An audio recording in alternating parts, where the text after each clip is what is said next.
से मैं भी चाहती थी आना, लेकिन कुछ ऐसे संयोग बनते थे कि हमारा भी कुछ न कुछ कार्यक्रम होता था और इस बार परिस्थिति नहीं थी, लेकिन फिर भी मेरा ये था कि इस बार आना ही है और मैं अपने आप को बहुत सौभाग्यशाली समझ रही हूँ कि मैं यहाँ हूँ।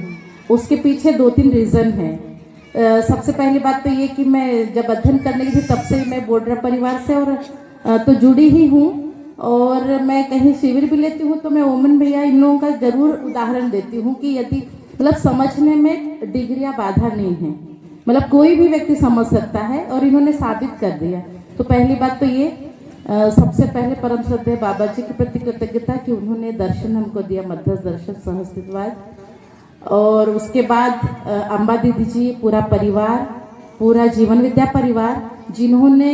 पूरी कहने चाहिए हाईवे तैयार कर दिया है अभी इस पर चलने के लिए। जैसे दीदी ने कहा कि माता जी 20 किलोमीटर पैदल चली, हिंदी नहीं आती थी और उन्होंने हिंदी सीखी।